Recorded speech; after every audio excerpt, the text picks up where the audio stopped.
पांडु की आत्मा की शांति के लिए मैंने भगवान महाकालेश्वर का अनुष्ठान आयोजित किया है ताक्षरी।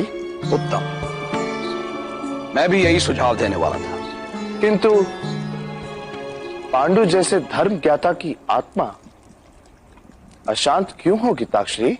शास्त्र कहते हैं कि जब तक पुत्र की संतान तर्पण नहीं करती तब तक मरने वाले की आत्मा पू नामक भयानक नरक में रहती है। तात्पर्य यह है कि पुत्र का विवाह हो, उसके जीवन में सुख आए, तभी पिता की आत्मा स्वर्ग की ओर गति करती है। अर्थात संतान का सुख पिता के लिए सर्वाधिक महत्व का होता है, ये शास्त्र भी कहते हैं ताक्षरी।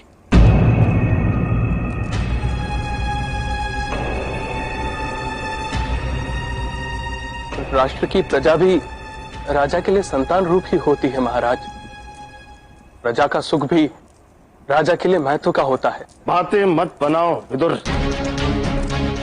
जब भी मेरे संतान के सुख का प्रश्न उपस्थित होता है तुम्हारे शास्त्रों का कथन ही बदल जाता है। ऐसा नहीं है ज्येष्ठ। यदि ऐसा नहीं है तो जब जब मेरे दुर्योधन के अभिषेक का प्रश्न आता है तब तब तुम विरोध क्यों करते हो? विरोध कुमार दुर्योधन के लिए नहीं है ज्येष्ठ, केवल उसके अभिषेक का समय नहीं आया है अभी। दक्षिण के मलयांचल पर्वत पर रहने वाली भील नारियां चंदन वृक्ष की लकड़ियों का ईंधन बना देती। ये तो आप जानते ही हैं, जो वस्तु सरलता से प्राप्त हो जाती है उसके प्रति मनुष्य को आदर भाव नहीं रहता और ना ही उत्तरदायित्व की भावना उत्पन्न होती।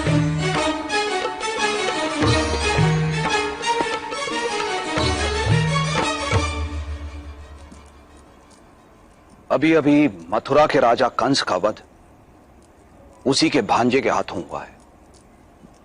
यह सूचना तो तुम्हें मिली गई होगी पुत्र।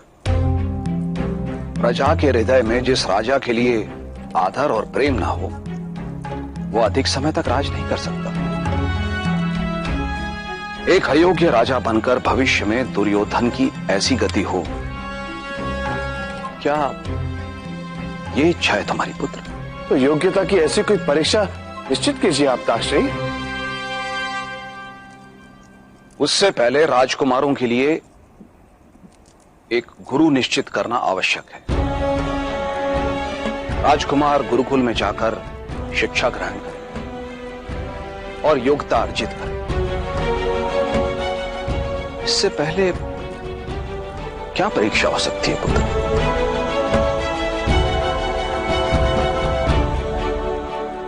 शीघ्र ही प्रबंध करो विदुर।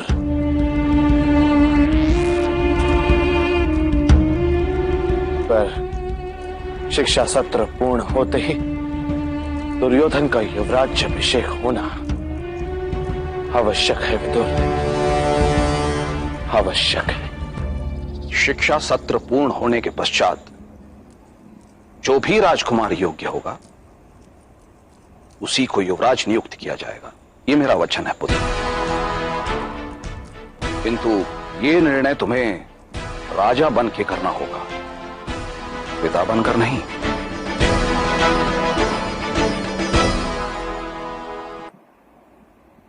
महाराजा धृतराष्ट्र ने महामहिम भीष्म को कहा कि पांडु जैसे महाज्ञाता की आत्मा को शांति कैसे नहीं मिल सकती, तब महामहिम भीष्म ने कहा कि शास्त्रों ये कहते हैं कि जब तक पुत्र तर्पण नहीं करता तब तक पिता की आत्मा को शांति नहीं मिलती।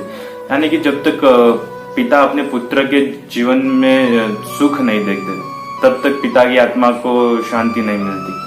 तब महाराजा धृतराष्ट्र कहते कि यानी कि संतान का सुख पिता के लिए सर्वाधिक महत्व का होता है।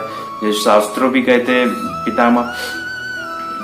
यानी कि ये कहने की कोशिश करे कि अगर मैं अपने पुत्र के सुख की कल्पना करूं तो उसमें मैंने क्या गलत किया। मैं भी एक पिता हूं और शास्त्रों में भी यही कहा कि पिता के लिए अपने संतानों का सुख सर्वाधिक महत्व का होता है। तब विदुर ने कहा कि प्रजा भी एक राजा के लिए पुत्र जैसी ही होती है।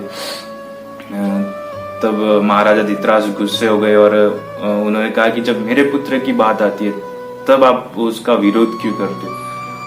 तब विदुर ने कहा कि विरोध कुमार दुर्योधन का नहीं है, सिर्फ केवल अभी उनके अभिषेक का समय नहीं आया, और जो चीज आसानी से मिल जाती है उसका कोई महत्व नहीं रहता।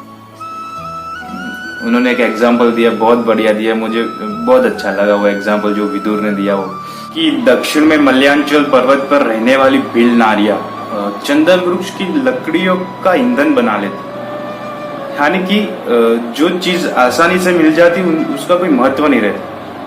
वहां चंदन वृक्ष बहुत आसानी से मिलता, तो उनका ईंधन के लिए यूज करती है वहां की नारियां।